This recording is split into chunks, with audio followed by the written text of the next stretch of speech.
Yesus berkata kepada murid-muridnya, "Ada seorang kaya yang mempunyai kepala pelayan, dan kepada orang kaya itu dilaporkan bahwa kepala pelayannya telah memboroskan hartanya.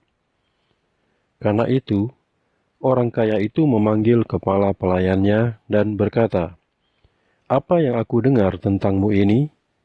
Berikanlah pertanggungjawaban atas tugasmu, karena kamu tidak bisa lagi menjadi bendaharaku.' Kepala pelayan itu pun berpikir, 'Apa yang akan kulakukan? Karena sekarang tuanku sudah memecat aku dari pekerjaanku.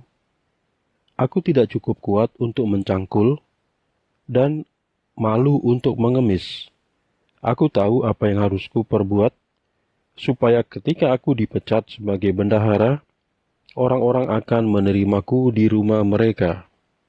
Kemudian ia pun memanggil setiap orang yang berutang kepada tuannya.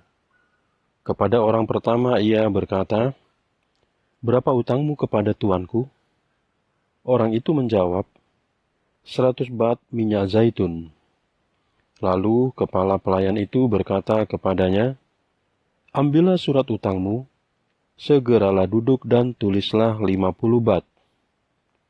Kemudian, kepala pelayan itu bertanya kepada orang lain, 'Berapa banyak utangmu?'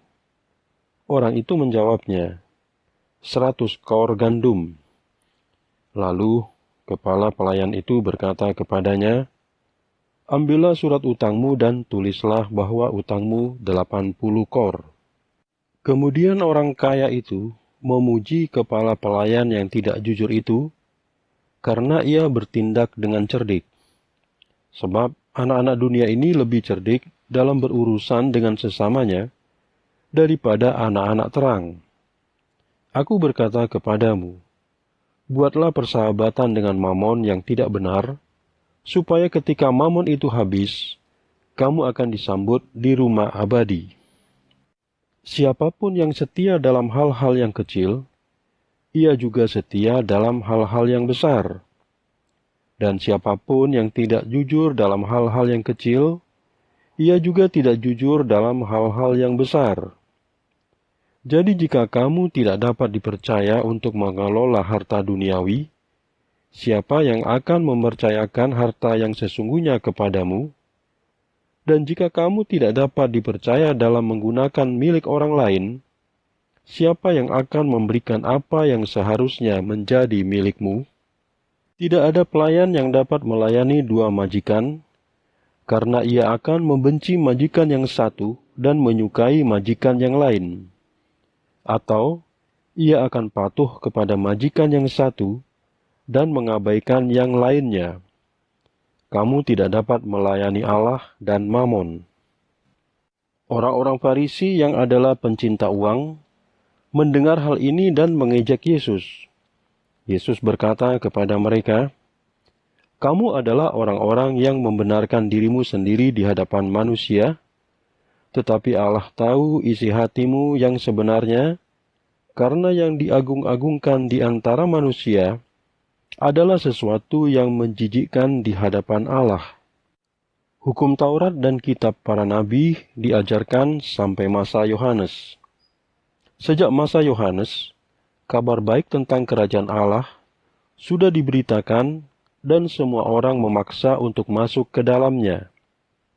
Namun sesungguhnya, lebih mudah bagi langit dan bumi untuk lenyap daripada satu titik dalam hukum Taurat dibatalkan.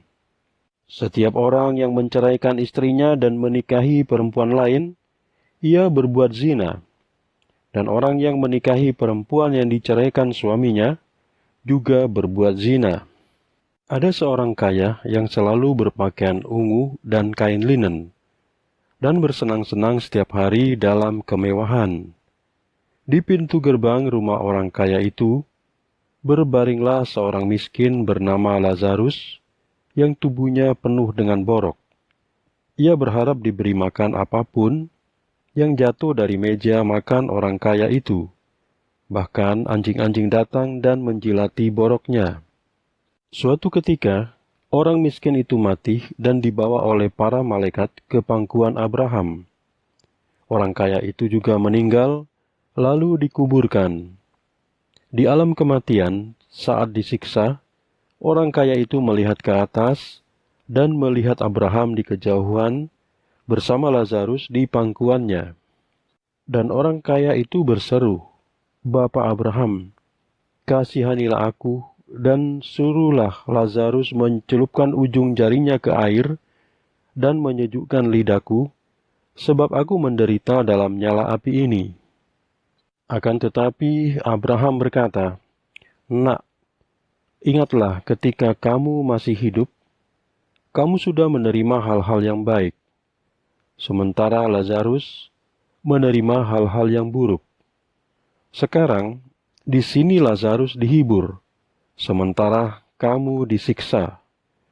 Selain itu semua, ada jurang besar yang memisahkan kita, sehingga orang yang ingin menyeberang dari sini ke tempatmu tidak bisa menyeberang, dan orang yang dari tempatmu juga tidak bisa menyeberang ke tempat kami." Kemudian orang kaya itu berkata, "Kalau begitu, aku mohon kepadamu Bapa, utuslah Lazarus ke rumah ayahku, karena aku mempunyai 5 saudara laki-laki. Biarlah Lazarus memperingatkan mereka, supaya nanti mereka tidak masuk ke tempat penyiksaan ini." Namun Abraham berkata, "Mereka mempunyai hukum Musa dan kitab para nabi. Biarlah mereka mengetahui dari semuanya itu." Kata orang kaya itu lagi, "Tidak, Bapak Abraham. Namun jika seseorang dari antara orang mati datang kepada mereka, mereka akan bertobat." Jawab Abraham kepada orang kaya itu, "Jika saudara-saudaramu tidak mendengarkan hukum Musa dan kitab para nabi, mereka tidak akan bisa diyakinkan bahkan oleh seseorang yang bangkit dari antara orang mati."